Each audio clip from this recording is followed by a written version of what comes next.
60까지 올라갔네요.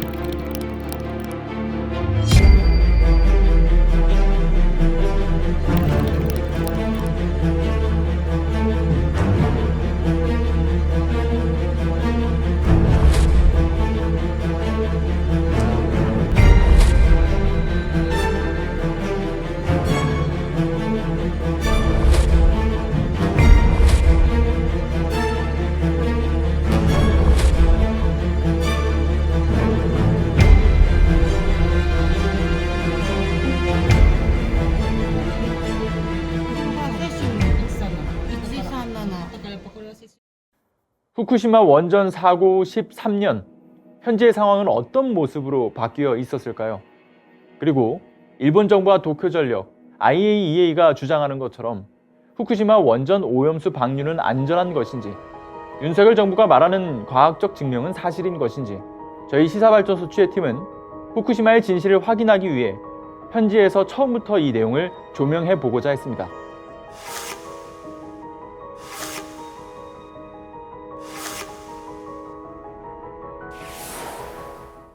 いや、なかった。7割以上の人が反対したけれど、で了解も得ないでね、誰の了解も得ないで政府は勝手に放出を決めた。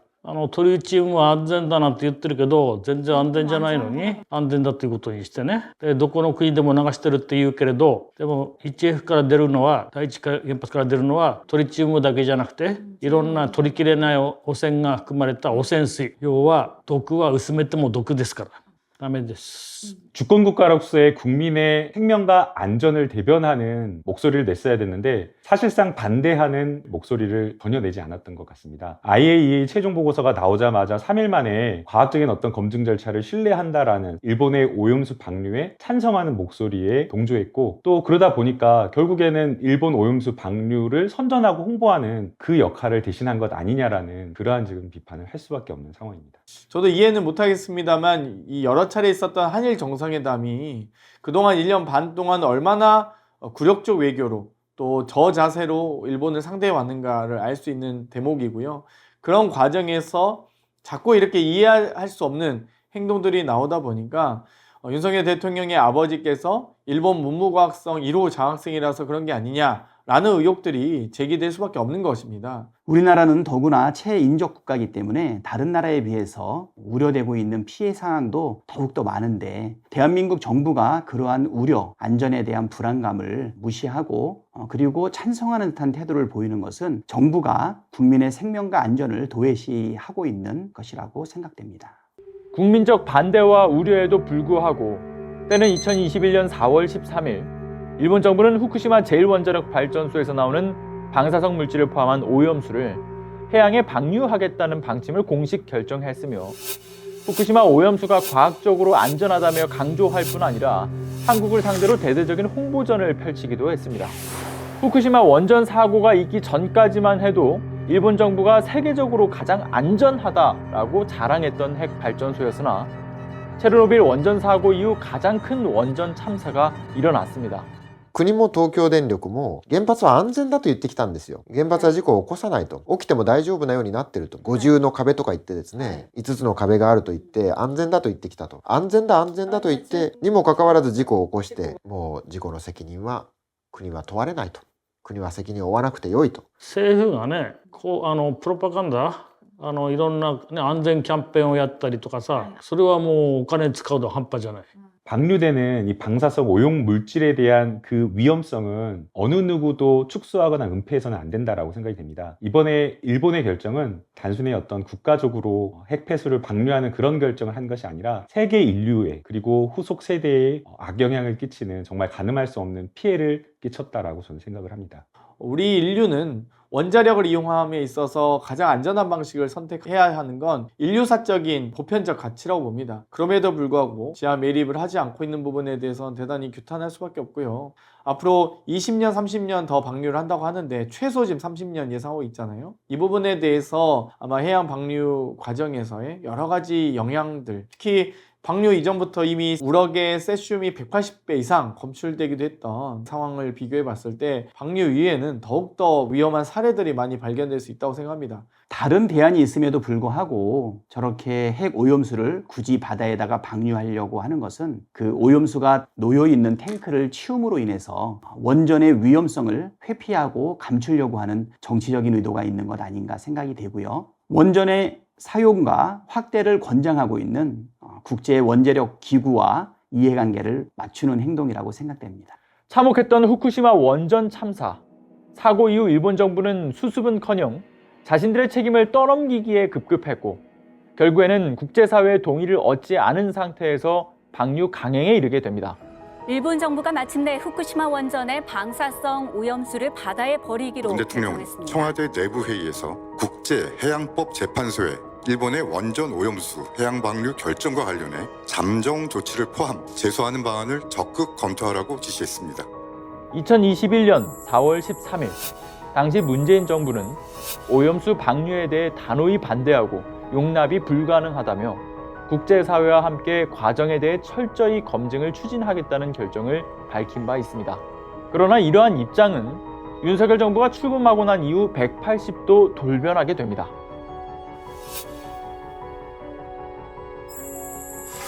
일본에서도 후쿠시마 원전이 폭발한 것은 아니다. 지진하고 해일이 있어서 피해가 컸지만 원전 자체가 붕괴된 것은 아니다. 그러니까 방사능 유출은 기본적으로 안 됐다. 윤석열 당시 대선 후보가 한 언론사와의 인터뷰 과정에서 했던 발언이었습니다. 그러나 일본은 사고 이후 54기였던 원전 중에서 21기를 즉시 폐쇄할 정도로 정말 큰 충격에 휩싸인 바가 있었고 현재 가동 중인 원전은 이 중 고작 9기에 불과할 정도로 극심한 타격을 받았습니다. 심지어 당시의 폭발 영상도 세간에 공개된 바가 있었죠. 대한민국 대통령이 되시겠다는 분이 근거와 자료 없이 그렇게 무분별하게 또 무책임하게 발언하는 것 자체가 참 놀라울 따름입니다. 그런 점들이 지금 대한민국 대통령 되신 이후에 무책임하고 무대책임 부분들이 더 나타나고 있다고 보고요. 황당무계한 엉터리 같은 소리였고요. 전 세계 국민들이 폭발되어서 유출되는 그 장면을 생생하게 아주 뇌리에 박혀 있을 겁니다. 그런데 그것을 기억하지 못하고 완전히 엉뚱한 소리를 했고요. 대선 기간에 그러한 것이 한 번이 아니었기 때문에 여기에 어떤 말을 붙이기가 어려울 것 같습니다. 사실과 전혀 맞지 않는 생뚱맞은 발언이라고 생각을 합니다. 문제는 후쿠시마 핵 오염수를 대하는 윤석열 대통령과 정부의 태도를 보게 되면 어쩌면 정말 핵폭발이 없고 그리고 방사능 유출이 없다고 믿는 것은 아닌지 의심됩니다. 何らかの爆発的事象があったことを伝えました。先ほど11時1分に水素爆発が起きました。 보시는 것처럼 당시 후쿠시마 원전의 피해는 심각했고 전 세계가 이 문제로 떠들썩했습니다.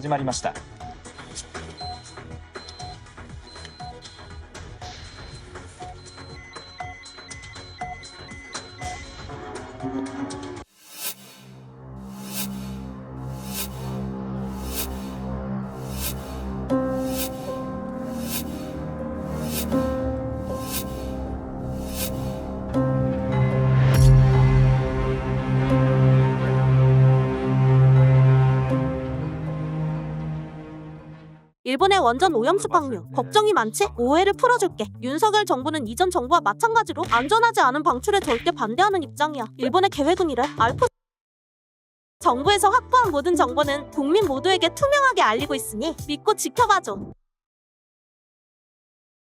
커피 한 잔을 드셔도 그리고 우유 한 잔을 드셔도 계란 하나를 드셔도 다 방사성 물질이 들어있기 때문에 피폭을 받습니다. 괴담이 아니라 과학적인 진실을 바탕으로 국민의 안전에 최선을 다하는 정부가 될 것입니다. 정말 국익적인 관점에서 다른 것도 아니고 국민의 생명과 건강에 미칠 영향을 평가하는 것이기 때문에 정치 논리나 경제 논리 이런 것들이 들어가서는 안 된다라고 생각이 됩니다. 더군다나 이 오염수, 핵폐수가 방류되었을 때에 생태계에 미치는 영향뿐만 아니라 국민 몸속 인체에 축적되는 어떤 그러한 건강에 대한 우려를 생각한다라고 하면 그 위험성을 최대한 낮추는 그 방향으로 방법을 찾는 그 노력을 했었어야 됐는데 지금 이 정부는 오히려 그런 우려를 주장하는 있다는 것을 괴담이라고 치부하면서 과학적 근거가 없는 것을 가지고 유튜브를 가지고 막 홍보를 한다든지, 그리고 더 나아가서 그것을 일본의 돈으로 하는 것도 아니고 국민의 세금으로 한다는 것 자체가 이것은 국익을 침해하는 행위라고 생각이 됩니다. 80%가 넘는 국민이 핵오염수의 방류를 반대하고 있는데 오로지 윤석열 대통령과 한국 정부만이 국민의 생각과는 다르게 청개구리와 같은 행동을 하고 있다고 보이고요. 앞으로 추후에 일본이 수산물에 대한 수입을 요청할 때가 됐을 때 후쿠시마 핵오염수 해양 방류가 안전하다고 주장했던 한국 정부가 일본의 수산물 수입을 어떻게 거절할 수 있을지 그것도 사실 의심스럽습니다. 정부가 친일에 눈이 멀어서 계속 국민의 생각과 다른 행동을 하고 있는데 이렇게 되면 국민이 정부를 버리지 않을까 생각됩니다. 주무부처가 아닌 문체부에서 국민의 세금을 들여서 또 공식 영상을 통해 일본 정부 입장을 대변한다고 하는 것은 정말 있을 수도 없고 있어서도 안 된다고 생각합니다. 즉각 관련 예산을 전액 삭감하시고 국민께 사과하시길 바랍니다. 지난 8월 17일 일본의 아사히 신문에 따르면 윤 정권이나 여당 내에서는 당면 현안인 후쿠시마 제1원전의 오염수 방출이 불가피하다면 오히려 총선의 악영향이 적은 시기에 조기 실시를 요구하는 목소리가 나오고 있으며 이 의향은 일본 측에도 비공식적으로 전달되고 있어서 일본 정부의 판단에도 영향을 미칠 것으로 보인다. 이러한 보도가 있었습니다. 인접 국가인 한국 정부와 여당의 이러한 노력이 있었던 것인지 일본 후쿠시마 원전 오염수는 세계 각국의 반대 여론에도 불구하고 무단 투기가 강행된 것입니다. 후쿠시마 정상화를 외치던 일본 정부의 주장과는 달리 원전 주변은 여전히 동일본 대지진이 일어난 당시의 모습 그대로 시간이 멈춰져 있는 상황이었습니다. 여전히 피해가 복구되지 않은 상황에서 고위험 방사능 물질이 아직도 새고 있음에도 불구하고 11월 2일 대책도 없는 방류가 3차까지 강행됩니다. 일본 도쿄 전력이 오늘부터 후쿠시마 원전 오염수의 3차 방류를 시작했습니다. 저희 시사발전소 취재팀은 문제의 진상을 확인하기 위해서 일본 후쿠시마 현지로 출발을 계획합니다. 그리고 먼저 후쿠시마 현지와 국내 다른 일본 지역의 공간 방사선과 방사능 양을 측정했습니다. 지금 저희가 인천공항에 도착을 했고요. 7시 5분 차를 타고 나리타 공항으로 이동을 할 예정입니다. 10시 35분에 도착을 하죠? 네, 맞습니다. 네. 근데 저희가 이제 도착을 해서 개인 선량을 또 측정을 해주는 장비를 가지고 있는데 저희가 나리타에서도 한번 재고 그리고 후쿠시마에서도 잴 예정이라서 일단은 저희가 현지 내에서 이제 어느 정도 나오는지 그걸 먼저 측정을 하고 나서 넘어와서 또 측정을 하는 걸로 하겠습니다. 예, 지금 보시면 저희가 이제 그 IAEA가 연간 이제 일반인 선량 한도를 1mS를 초과하면 안 된다 이렇게 나오지 않습니까? 저희가 여기 지금 나오는 거는 마이크로시버트입니다. 그러니까 1mS를 365일로 나누면 이 마이크로시버트가 3까지를 이제 제한한다라고 보시면 될 것 같고 지금 보시면 여기 최대 측정값이라고 나오고 있는 게 지금 이제 누적되는 수치인 거고요. 현재 지금 마이크로시버트가 한 0.1, 0.9 정도라서 이 정도면 그냥 일반적인 수치 정도다라고 보시면 될 것 같아요. 이게 개인의 지금 피폭 정도, 그러니까 선량을 측정하는 거기 때문에 이렇게 들고 계시면은 확인을 할 수가 있고요. 자, 지금 보면은 비슷한 수치로 나오죠. 0.06. 예, 0.1을 넘어서지 않는 정도라고 보시면 될 것 같아요. 앞서 IAEA가 주장하고 있는 기준치 연간 1mS에 대해서 말씀드렸는데요. 중요한 것은 과학적으로 안전한 방사능 수치란 존재하지 않는다는 점입니다. 엑스레이, CT, 비파괴 검사를 비롯해서 우리가 인류의 과학기술이 발전함에 따라 이 과학의 기술을 누리기 위한 피할 수 없는 방사선에 대해서는 최소한의 장치로 마련해 놓은 수치는 있습니다. 그러나 1977년 국제적으로 제정된 알랄라의 원칙에서도 그리고 미국 환경보호청 입장에서도 이 과학적으로 안전한 방사선 양이 없으니 최대한 방사선 양을 줄여야 한다라고 밝혀왔습니다. 그 이유는 기준치 이하라고 하더라도 방사성 핵종이 사람의 몸에 어떤 방식으로 질병을 유발할지 이에 대한 과학적 입증이 불가능하기 때문인 겁니다. 皆様、当機は間もなく成田国際空港に到着いたします。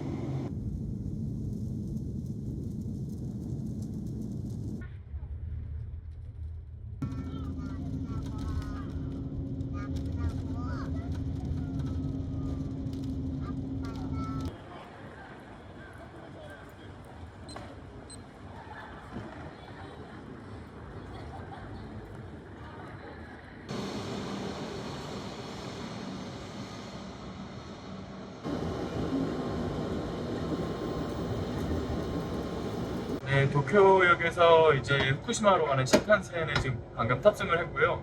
저희 둘을 포함해서 이제 니시타-상도 같이 예, 탑승을 했죠. 예, 지금 방금 신칸센 타고 후쿠시마 역에 도착을 했습니다. 근데 의외로 굉장히 또 많은 사람들이 후쿠시마 역에 내리고 있네요. 후쿠시마 역에는 저희 취재팀이 생각한 것보다는 많은 사람들이 내렸습니다. 그리고 후쿠시마 역 인근에서도 사람의 수는 적지만 원전 사고가 있었다고 보기 힘들 정도로 활기를 띠고 있었기 때문에 처음에는 적잖이 당황할 수밖에 없었습니다. 게다가 역사 안에 위치한 편의점에서는 더욱 당황을 금치 못할 일들도 있었는데요. 바로 후쿠시마산 물을 버젓이 판매 및 홍보하고 있었다는 점입니다. 이거 뭐라고 써 있는 건가요? 이거 지금 후쿠시마 물이라고 적혀 있고요. 세계가 인정한 미토메타 후쿠시마의 물입니다라고 적혀 있고요. 몬드 셀렉션 최고 수상을 받았다고 합니다. 이렇게 당당하게 적혀 있네요. 후쿠시마 원전 사고를 축소, 은폐하기 위해서 먹어서 응원하자라는 캠페인을 벌여왔던 일본 정부. 일본 국민들의 반응은 싸늘했지만 이는 여전히 계속되고 있었던 겁니다. 다만 국민적 불안과 분노 여론 탓인지 이 후쿠시마 곳곳에는 방사능 측정기가 설치, 운용되고 있는 모습을 확인할 수 있었습니다. 한국어로 그런 시사, 지표, 시사. 가까이서 볼까요? 네. 지금 현재 그 방사선 양을 측정하고 있는 건데 마이크로시버트 아워라고 되어 있죠. 지금 0.12 마이크로시버트 아워가 나오는데 네. 이게 지금 50cm에서부터 한 1m까지의 그 높이에서 양을 측정을 하고 있는 거라고 해요. 그 이유는 아이 그리고 성인 기준으로 했을 때는 그 성기라고 하셨죠. 예. 그 성기의 높이까지를 두고서 50에서 1m를 측정하고 있는 거라고 합니다. 삼중수소 등 방사능에 피폭될 경우 유전자고리 단절과 유전인자 변이는 물론이고 심각한 수준의 정자, 난자 등 생식기 손상까지 이어질 가능성이 매우 높다고 합니다. 그뿐 아니라 체르노빌 원전 사고 이후 5세 이하의 어린이 갑상선암이 다발한 전례가 있기 때문에 어린이 키 높이에서 성인 기준 생식기 위치 높이로 측정을 하고 있었습니다. 그리고 지금 저희가 후쿠시마 역에 도착을 해서 아닌 게 아니라 이제 개인 피폭된 양을 측정하는 혈량계랑 지금 이 공간에 이제 방사선 양을 측정하는 기계를 같이 돌리고 있는데 일단 여기서도 0.09 마이크로시버트 아워 정도가 나오고요. 물론 이제 저희는 이제 높이가 좀 높은 곳에서 측정하고 있어서 그런 거일지도 모르긴 합니다. 그리고 이제 개인 피폭 성량을 좀 보는데 이것도 0.09 마이크로시버트 아워 정도가 나와서 거의 지금 비슷하다라고 보시면 될 것 같아요. 그런데 이제 아무래도 후쿠시마의 크기가 이제 경기도 면적의 한 2배 정도가 나오기 때문에 여기가 거리가 있어서 이 정도의 방사선 양이 나오는 것 같고 저희가 이따 추후에는 조금 더 방사선 양이 높은 곳으로 이동을 해서 측정을 다시 한번 해보도록 하겠습니다. 자, 우리 머리카락에 닿느냐, 아니면 코털에 닿느냐, 아니면 우리 위장벽에 닿느냐, 또는 이게 우리 갑상선까지 갔느냐, 아니면 생식샘까지 갔느냐, 여러 가지가 다 혈액에 들어가는 생물학적으로 효과가 다 달라요. 생물학적인 효과까지 생각한 게 시버트예요. 자연적으로 받는 게 1ml 시버트, 1년에. 그리고 인공적으로 받는 거. 왜냐면 요즘 치과에 가도 엑선 찍을 수 있고 흉부도 있고 복부도 있고 또 요즘 CT 촬영도 있고 이런 여러 가지 인공적인 포함액은 약 3ml 시버트까지는 괜찮다. 그런데 자연적으로 받는 1ml 시버트다. 자, 그러면 1ml 시버트는 365일이잖아요. 자, 그래서 365로 나눠요. 하루는 24시간. 시간당 0.1 약간 넘지만 마이크로시버트가 세계보건기구 방수방어협회가 공인하는 그 정도까지는 괜찮아. 아무 문제 없어. 라는 그 숫자가 나오는 거예요. 그런데 실제로는 그보다 더 높을 수도 있어요. 성체, 건강하냐? 아니면 노약자이면 상황이 달라요. 면역력이 떨어지니까. 임산부 달라요. 왜냐하면 태아가 있으니까. 병약자 달라요. 어린아이 달라요. 流のが汚染水放流の時にかなり報道 일단은 여기가 멈춰 있는 곳이 아니다 보니까 이게 제대로 된 측정은 어렵겠지만 0.14 마이크로시버트 정도 나오고요.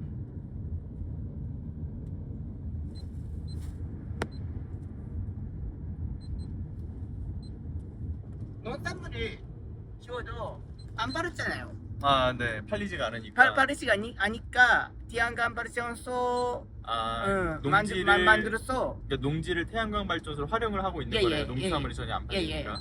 그런 농가가 정말 많습니다. 후쿠시마산 농산물이 팔리지 않아서 이 농지 곳곳에는 태양광 발전소를 설치한 모습을 쉽게 볼 수가 있었습니다. 실제 다른 지역 주민들을 취재해 본 결과 아니 이미 각 지역에 아주 좋은 농산물들이 공급, 유통되고 있는데 뭐하러 후쿠시마산 농산물을 사느냐, 살 이유가 없다라는 의견이 지배적이었고요. 그 의견은 후쿠시마현 내의 분위기에서도 충분히 읽을 수 있었습니다. 0.37 올라가. 후쿠시마 원전까지 가는 길, 위험을 무릅쓰고 계속하여 측정을 진행했습니다. 일단은 저희가 지금 재고 있는 측정은 표면적에 대한 측정이 아니고 이 공간에 대한 측정이기 때문에 네. 지금 체형 안에 있는데도 이 정도가 나오는 거면 네, 문을 한번 열어보실래요? 많이 나와. 95, 97, 98. 왼쪽 거 말씀하시는 거죠? 예, 왼쪽 거는 개인 피폭 지금 주황색 불 들어오고 있고요. 지금 약간 진동까지 울리고 있어서 약간 위험하다고 신호를 보내고 있는 것 같아요. 그래서 지금 1.28까지 올라갔습니다. 43까지 올라갔네요. 1.43, 67. 잠깐만요. 0점을 넘어서 이제 1점 몇으로 올라가고 지금 진동이 울리고 있다는 거죠. 그럼 오른쪽에도 0.89까지 올라갔던 것 같아요. 0.98까지 올라가네요. 1.16 소리가 나옵니다. 납니다. 잠시만요. 1.32. 예, 상당히 지금 높은 숫자가 나오고 있어서 이 위험 신호를 알리고 있는 것 같습니다. 측정하고 있는데 1.1이 계속 넘어가고 계속된 소리가 지금 위험 신호를 알리고 있죠. 네. 저희가 지금 원전 가까이로 가는 그 과정 속에서 여전히 좀 제한된 구역들이 존재하는데 네. 그 제한된 구역들 주변 일대에 여전히 방사성 수치가 높은 것을 알 수가 있습니다. 심지어 이거는 어쨌든 체르노빌 원전 사고 이후에 네. 그 우크라이나에서 만든 제품인데 네. 이 제품이 아무튼 간에 좀 정확성이 높다라고 해요. 네. 그 업체 쪽에서 얘기하기로는. 근데 여기서도 위험 신호를 알리고 있고 저희 취재팀이 이동하는 과정에서 보시는 것처럼 상당히 당황스러운 경고음이 계속해 울려댔고요. 후쿠시마현 내의 산간 지역을 통과하는 구간과 정부가 설정한 접근 곤란 지역 인근에서는 여전히 높은 수치의 방사선량이 계측되는 모습을 관찰할 수 있었습니다. 오염된 토양을 싣고 있는 화물차라고 합니다. 주민들은 안전을 믿지 못함에도 후쿠시마 부흥에 열을 올리고 있는 일본 정부는 대기 중 방사능 수치가 떨어져서 떠나간 주민들이 돌아와도 된다며 새 집까지 지어줬지만 후쿠시마현 내부의 현실은 여전히 오염된 토양을 처리하기 바빴습니다. 마스크ここにあるよ。マスク지을 수가 있대요. だから今日もしかしたらホテルに帰ったらすごく疲れる. 갑자기 호텔에서 갑자기 피곤하다거나 갑자기 잠이 온다거나 그런 가능성이 있을 수도 있다고 하니까 마스크를 쓰고 가는 게 처음에도 그런 거 느끼셨대요. 처음 원전 사고 이제 그러니까 이런 장소에 처음 방문하게 되면은 엄청난 피로도를 몸이 체감한다고 합니다. これ半分科学的なようななんて経験値というか体験の 자, 일단 방사선이 들어오면은 핵을 건드린다 그랬죠. 알파, 베타, 감마 중성자들이. 그럼 어떤 일이 일어나죠? 일단 우리 세포 핵에 절단이 되거나 또는 손상을 받거나 수리가 필요한 상황이 된 거예요. 그럼 피로감이 먼저 오죠. 다시 연결하든지 아니면 말려 죽여버리든지 둘 중 하나가 되겠죠. 계속 암으로 발전하지 않다. 그런 과정에서 어떤 일이 일어날까요? 에너지를 자꾸 거기에 쓰는 거예요. 우리가 마치 운동한 것처럼. 왜 운동할 때 필요하죠? 에너지 썼기 때문에. 두 번째, 또 한 가지는 그 세포 중에는 적혈구도 있을 수 있어요. 그렇잖아요? 그러면 어떤 일이 있을까요? 기능이 떨어져요. 적혈구가 어떤 역할을 하죠? 온몸에 산소를 갖다 나르죠. 근데 이 적혈구가 활동성이 떨어지죠. 그러면 산소 공급이 떨어지죠. 그럼 역시 하품이 나고 토하기도 하고 피로감도 오고 무기력해지고. 한지 소장님 지금부터 우리 마스크를 좀 착용을 해야 될 것 같거든요. IRC가 달고 있으니까 필요하시다면 마스크를 써야 될 정도로 위험할 수도 있겠다라는 생각도 했고, 사실 마스크뿐만 아니라 뭐 이런 방사능에 대한 비폭을 좀 막아줄 수 있는 방호 장비 같은 거를 해야 되지 않냐라고 하셨던 분들도 계시는데, 네, 맞아요. 있었죠. 실제로 들어와 보니까 체감이 되는 부분도 있는 것 같아요. 아까 전에 뭐 경고가 삐삐삐삐 울리는 것도 거리는 부분에서 좀 많이 긴장을 했어요. 물론 나 착용할 거고요. 마스크를 쓴다고 해서 이걸 피폭이 안 된다는 건 예, 아니고요. 줄이거나 할 수 있는 것은 아닐 테지만, 그래도 안전 예, 차원에서 최대한 네. 할 수 있는 선에선 해보도록 하겠습니다. 네. 기본적으로 이 방호 장비는 우리 그 3대 방사선 방호 원칙 중에 마지막 부분이에요. 짧은 시간, 그리고 멀리 거리를 둔다. 그 다음에 방호 장비인데 이것도 웬만한 알파선은 다 막을 수 있어요. 뭐 종이 한 장. 베타선도 우리 살갗 정도 잘 못 들어요. 괜찮아요.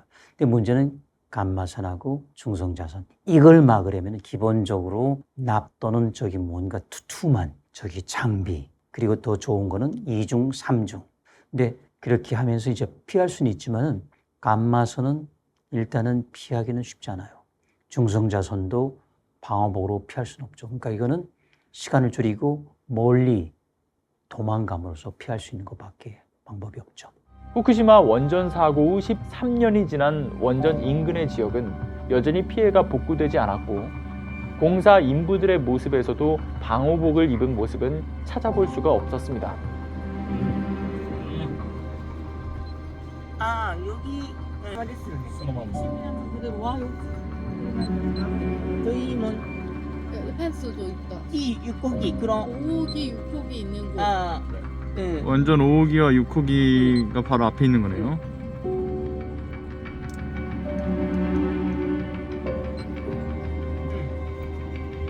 ここでだから今野さんも測ってるところを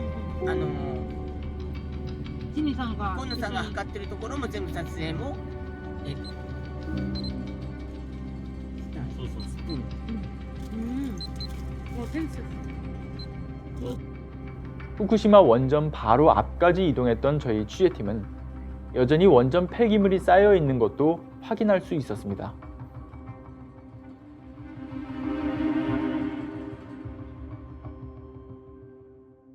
잠깐만요. 3.4까지 3.6 올라갔네요.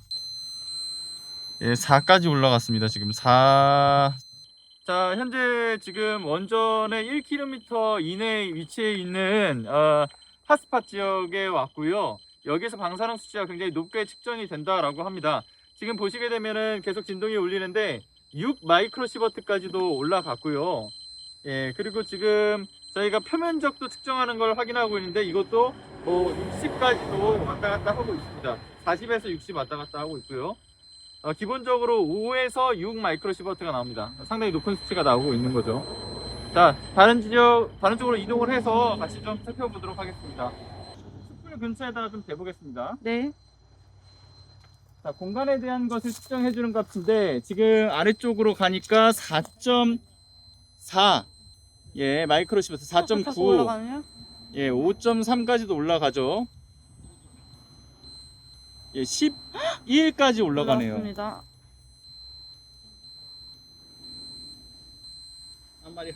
제 옆에는 이제 콘노시라고 해서요.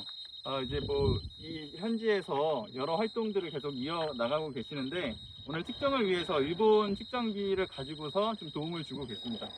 이제 왼쪽에 보시면 이제 일본 장비로 체크를 해주시는 건데요. 5000 CPM。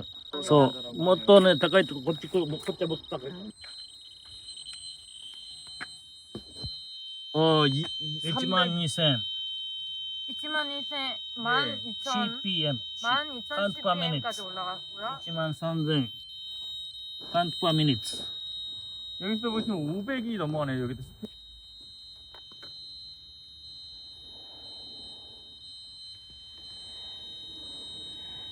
14,000 ppm と 네, 현재 제 앞쪽으로 보이는 곳이 접근 제한 구역으로 설정되어 있는 곳입니다. 일본 정부가 이제 거주도 할 수 없고 이제 활동도 할 수 없는 구역으로 방사성 농도가 굉장히 높은 곳을 이렇게 지정해서 출입을 통제를 하고 있는데요. 중요한 건 이 통제된 구역 바로 앞쪽에서의 표면적도 저희가 측정을 해보니까 상당히 높은 양의 방사성이 계속 계측이 됩니다.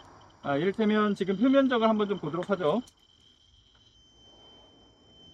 자, 표면적의 측정 값을 보면 지금 600이 넘어가네요. 690, 700, 800. 최대 값이 800 CPS, 840. 계속 올라옵니다. 예, 860까지 올라갔네요. 그 정도면은 초당 900개쯤 나오는 거잖아요. 위험한 수준인데 이것도 마찬가지로 잠시면은 괜찮아요. 아까 땅 표면에 있다가 금방 발을 떼면 되는 것처럼 괜찮아요. 그런데 이거는 이제 그 통계 확률적인 부분이라서 괜찮지 않은 사람이 있을 수 있어요. 그 당시에 면역력이 떨어진 상태였다. 왜냐면 일단 세포에는 손상이 가요. 그게 깊지는 않지만 그래서 이게 금방 피로감을 느끼면서 바로 잡으면 고치면 정상이 되는 거죠. 회복이 되는 건데 그렇지 않을 수가 있죠. 두 번째, 사멸될 수도 있어요. 그러니까 껍질처럼 떨어져. 그래도 괜찮아요. 근데 만약에 변형이 됐다면 그건 못 느껴요. 시간이 간 다음까지 10년, 20년. 근데 여태까지는 그게 임상 기록이 없기 때문에 과연 이 사람이 암으로 사망했는데 체르노빌이었었는지 어떤 핵실험이었는지 특히 비키니 섬 같은 그런 주민들 굉장히 많아요. 이제 70년 돼가기 때문에 사망자가 많거든요. 전에는 그 기록이 없었는데 이제는 임상 기록이 생기기 시작한 거죠. 펜스 안쪽으로 손을 넣어서 좀 측정을 해볼게요. 자, 펜스 안쪽도 보면은 3.7에서 3.9 정도의 마이크로시버트가 측정이 되고 있습니다. 자, 아무튼 이렇게 후쿠시마 원전 1km 이내에서의 그 측정 값을 많이 이제 궁금해 하셨을 것 같다고 생각이 들고요. 저희도 이제 오기 전까지는 좀 더 다른 지역에 비해서 높게 측정된다 정도로만 인지하고 있다가 막상 와서 측정을 해보니까 좀 많이 놀라운 수치가 이제 측정이 돼서 솔직히 좀 많이 두렵기도 합니다. 10월 25일 오전 11시경 후쿠시마 원전 오염수 배관 청소가 한창이던 때 오염수가 분출되는 사고로 작업 중 인원 5명이 오염수를 맞았습니다. 이 중 4명은 피부에 오염수가 직접 닿는 일이 발생하기도 했죠. 그리고 그중 2명의 몸에는 방사선 양이 기준치 아래로 떨어지지 않아서 긴급하게 병원에 후송되기도 했습니다. 도쿄전력 관계자는 이에 대해서 두 사람이 배관을 직접 청소하는 일을 하지 않았고 관리자의 입장이었기 때문에 작업복 착용 의무가 주어지지 않았다라고 주장합니다. 현장에 있는 사람이 관리자 역할이라 방호복을 입지 않아도 되었다. 이러한 무책임한 안전의식이 드러난 것이죠. 이는 후쿠시마 원전 작업 현장은 안전하다라는 전제가 깔려 있어야 하는 것인데 저희가 방문한 원전 인근의 현장은 여전히 높은 수치의 방사능 양이 확인되고 있었다는 점입니다.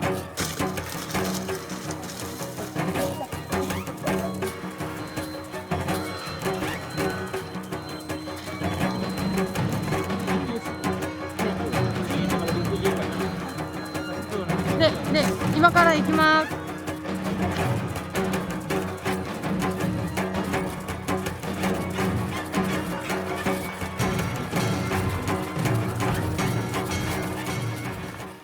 지금 방사능 수치가 높은 지역의 토양을 좀 채취하기 위해서 저희 전문가가 들어가서 지금 채취를 도와주고 계십니다. 너무 들어가지 마시고.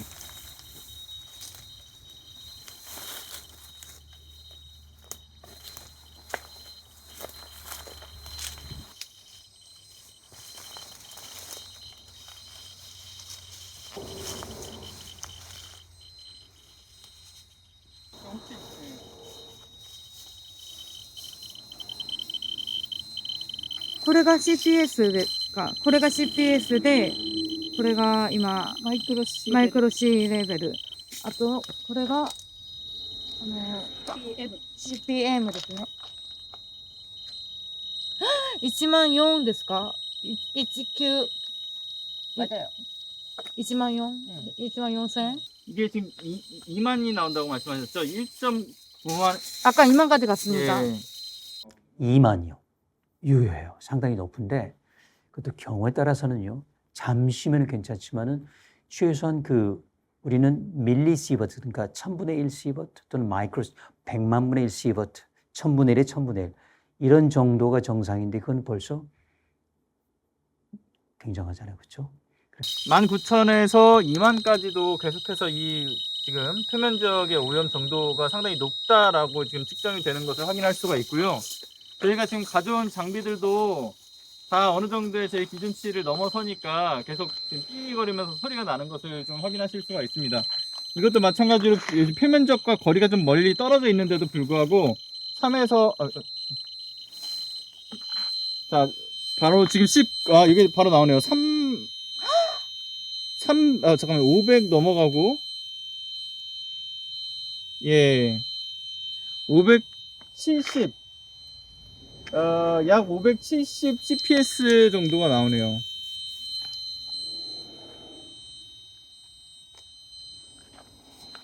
저희가 지금 시료를 여기 근처에 있는 오염된 토양을 좀 채취를 했습니다. 이중봉지로 담아야 된다고 합니다. 시사발전소 취재팀은 이 흙을 직접 채취해서 일본 내 한 측정소에 의뢰를 했습니다.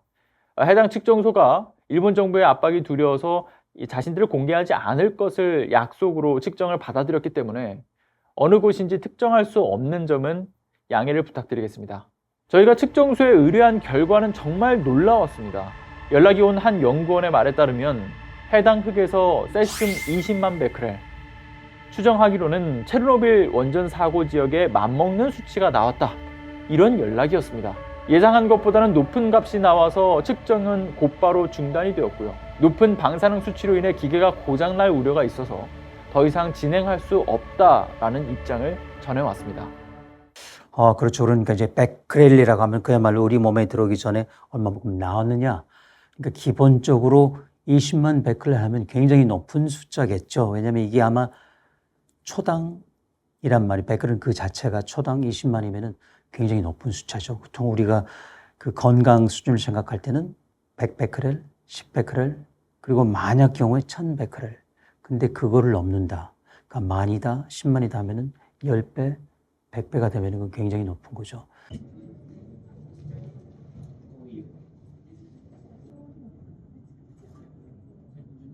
저희는 시중에 판매되고 있는 후쿠시마산 농산물이 실제로 어느 정도가 유통되고 있는지를 알아보기 위해서 새벽까지 곳곳의 편의점과 마트들을 살펴보고 있었습니다. 그러던 중 도쿄 시부야의 한 24시 대형 마트에서 후쿠시마산 농산물을 찾을 수 있었습니다. 후쿠시마산이 지금 돈키호테점에 있어서 확인하러 왔는데요. 지금 저희가 두 가지를 찾았잖아요. 이거는 아니에요. 여기는 아니고요. 예. 여기가 보시면 후쿠시마산 오이라고 세 개씩 들어있고요. 그리고 아까 여기 보니까 피망 종류, 이게 파프리카라 해야 되나? 피망 종류에도 피망이에요. 피망. 예, 후쿠시마산이라고 써 있어요. 네. 여기 지금 이렇게 이걸 저희가 남아 있어요. 다른 거는 지금 다 그러네. 다른 데 비어 팔렸는데 이것만 후쿠시마산만 남아있네. 잘 안 팔린다는 얘기잖아요. 네. 저희가 후쿠시마산 오이하고 피망을 좀 사가지고 가볼까 합니다.